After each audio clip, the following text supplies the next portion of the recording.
Welcome my YouTube channel. अस्सलाम वालेकुम students, कैसे हैं आप स्टूडेंट्स। पिछली वीडियो में हमने चैप्टर नंबर 8 एक्सरसाइज 8.2 के क्वेश्चन किए थे। तो आज की इस वीडियो में हम नेक्स्ट क्वेश्चन करेंगे। वीडियो में आगे बढ़ने से पहले अगर आपने अभी तक हमारे चैनल को सब्सक्राइब नहीं किया, चैनल को सब्सक्राइब और वीडियो को लाइक लाजमी कर दें। तो चलें अपने क्वेश्चन की तरफ चलते हैं।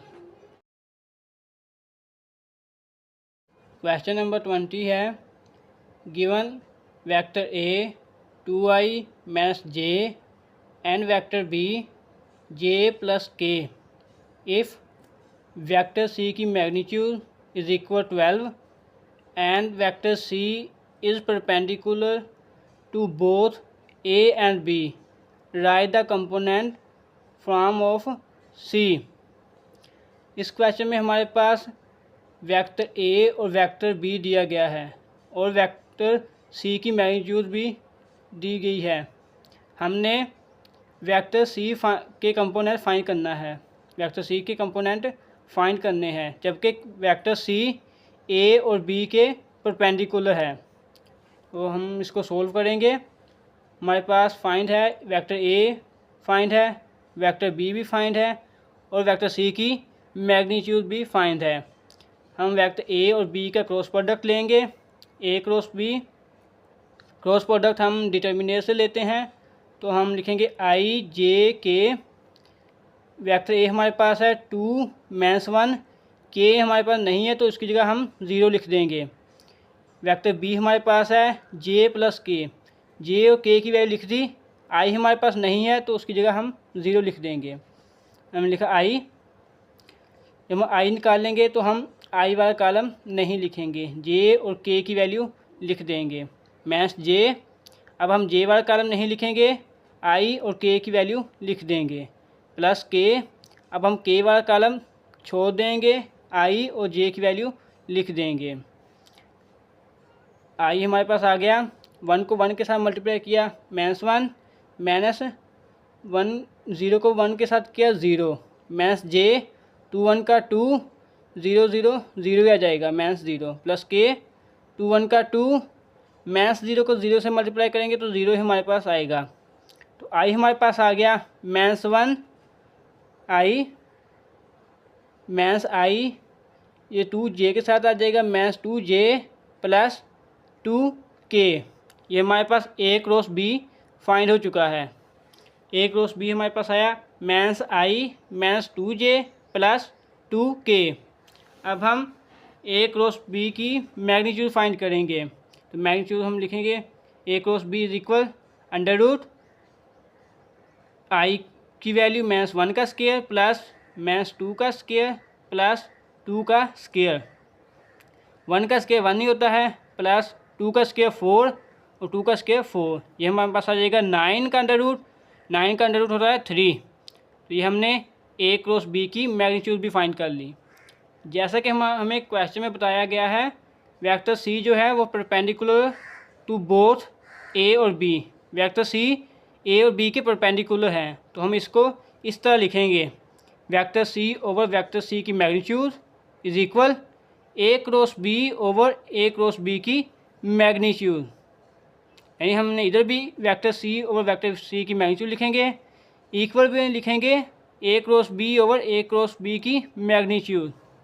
तो हमारे पास वेक्टर सी और इन दोनों की भी वैल्यू फाइंड है, तो हम इसमें जब पुट करेंगे तो हमारे पास वेक्टर सी आ जाएगा। तो चाहिए तो हम सी की मैग्नीट्यूड को इधर डिवाइड हो रहा था, इधर जाकर मल्टीप्लाई हो जाएगा, तो सी वेक्टर आ जाएगा। सी की मैग्नीट्यूड हमारे पास थी 12, ए क्रॉस बी हमारे पास आया था minus i minus 2 j plus 2 के, और ए क्रॉस बी की मैग्नीट्यूड हमारे पास आई थी 3। तो ये हमने तीनों की वैल्यू लिख दी, 3 1 का 3, 3 4 का 12। ये से कैंसिल हो जाएगा, तो हमारे पास आएगा सी वेक्टर आएगा 4 minus i minus 2 j plus 2 के। तो 4 को हम मल्टीप्लाई करा देंगे, हमारे पास आएगा सी वेक्टर माइनस 4 आई माइनस 8 जे प्लस 8 के। तो ये हमारे पास सी वेक्टर फाइंड हो चुका है। अब हम नेक्स्ट क्वेश्चन करते हैं।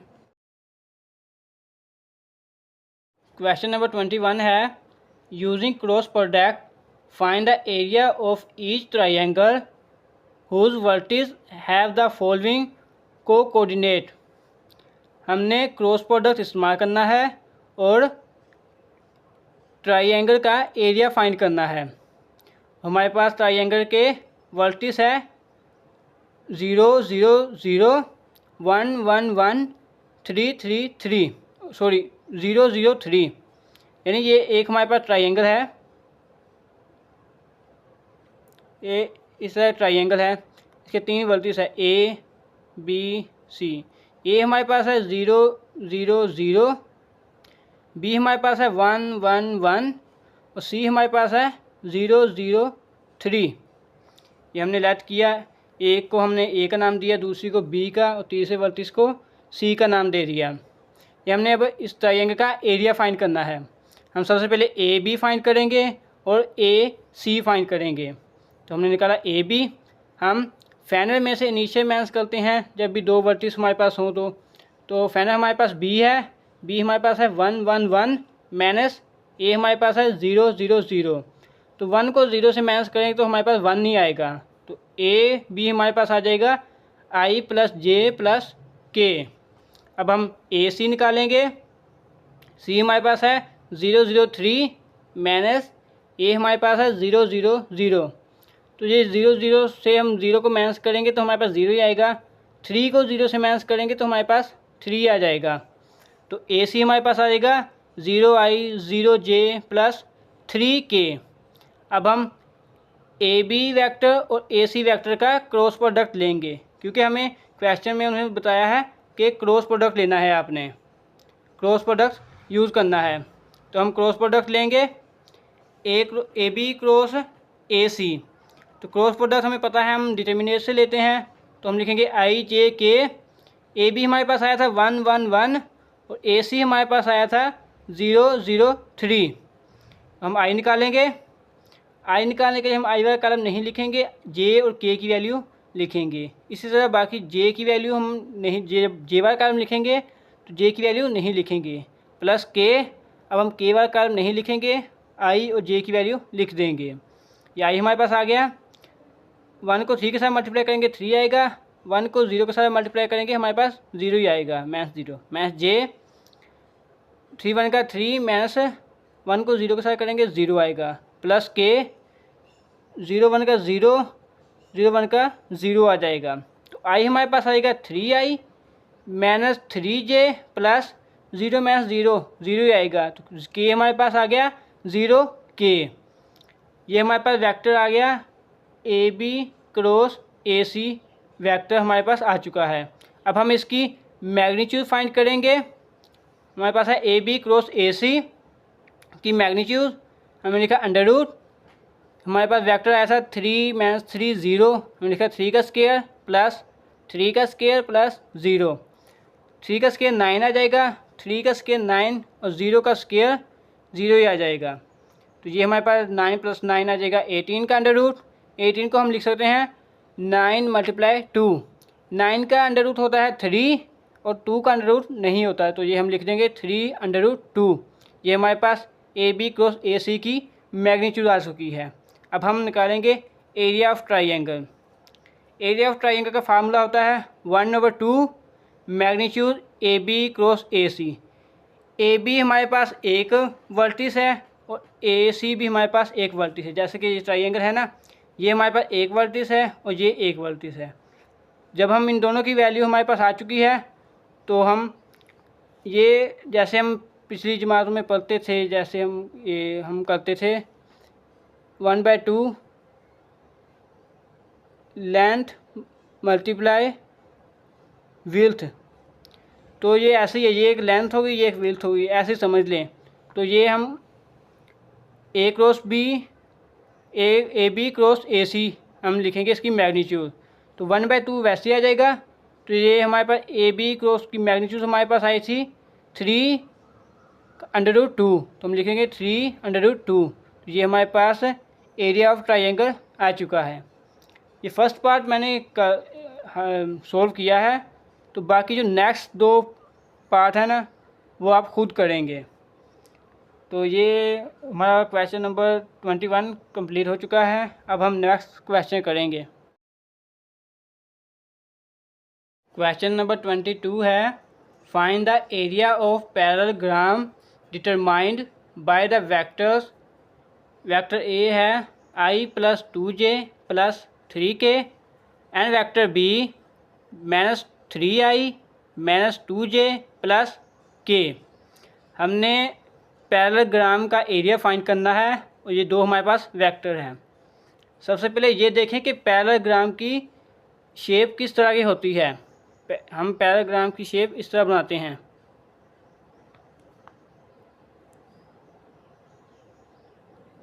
ये हमारे पास पैरेललोग्राम की शेप होती है, यानी एक ये वेक्टर और ये वेक्टर की लेंथ इक्वल होती है और ये वेक्टर और इस वेक्टर की लेंथ इक्वल होती है। यानी इस वेक्टर को हम अगर ए का नाम दें और इसको बी का नाम देते हैं, इसका नाम भी ए होगा और इसका नाम भी बी होगा। इसकी और इस वेक्टर की लेंथ सेम होती है और इन दोनों की लेंथ भी सेम होती है। अगर हम इस वेक्टर और ये इस वेक्टर की वैल्यू फाइंड कर लें तो हमारे पास डायरेक्ट एरिया ऑफ इसका एरिया फाइंड हो जाएगा। तो हम सबसे पहले ए क्रॉस बी फाइंड करेंगे। ए क्रॉस बी क्रॉस प्रोडक्ट को हम डिटर्मिनेंट से फाइंड करते हैं। हम लिखेंगे आई जे के। ए हमारे पास है 1 2 3 और बी हमारे पास है -3 -2 1। तो ये हमने लिख दिया। आई फाइंड करने के लिए हम आई वाला कॉलम नहीं लिखेंगे, जे और के की वैल्यू लिखेंगे। -j, अब हम जे वाला कॉलम नहीं लिखेंगे, आई और के की वैल्यू लिख देंगे। +k, अब हम के वाला कॉलम नहीं लिखेंगे, आई और जे की वैल्यू लिख देंगे। आई हमारे पास आएगा 2 1 का 2, मैथ प्लस हो जाएंगे, 3 2 का 6, मैथ जे 1 1 का 1, मैथ प्लस हो जाएंगे, 3 3 का 9 +k। 1 को मैथ 2 के साथ मल्टीप्लाई करेंगे, मैथ 2, मैथ प्लस हो जाएंगे, 2 3 का 6। तो आई हमारे पास आएगा 6 + 2 8, मैथ जे 9 + 1 10 हो जाएगा, +k, मैथ्स का 2 है प्लस का 6 है तो हमारे पास प्लस का 4 आ जाएगा। तो वेक्टर हमारे पास आ जाएगा a cross b 8i - 10j + 4k। अब हम a क्रॉस b की मैग्नीट्यूड फाइंड करेंगे, क्योंकि वेक्टर हमने फाइंड कर लिया। अब हम इसकी मैग्नीट्यूड फाइंड करेंगे। तो हमने लिखा a क्रॉस b की मैग्नीट्यूड इज इक्वल √8 का स्क्वायर प्लस -10 का स्क्वायर प्लस 4 का स्क्वायर। 8 का स्क्वायर होता है 64 प्लस 10 का स्क्वायर 100 प्लस 4 का स्क्वायर 16। तो इन तीनों को कलेक्ट करेंगे तो हमारे पास आएगा √180।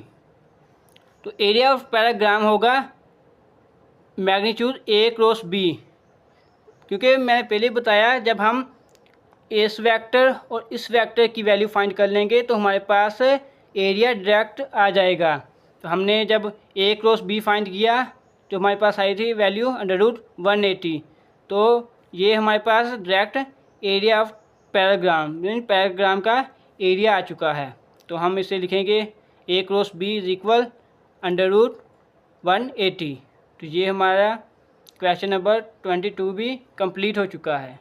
ये हमारी एक्सरसाइज 8.2 कंप्लीट हो चुकी है। अगर कोई भी क्वेश्चन हो तो आप कमेंट में पूछ सकते हैं। तो नेक्स्ट वीडियो में हम शॉर्ट क्वेश्चन करेंगे। तो तब तक अपना ख्याल रखें। अल्लाह हाफिज़।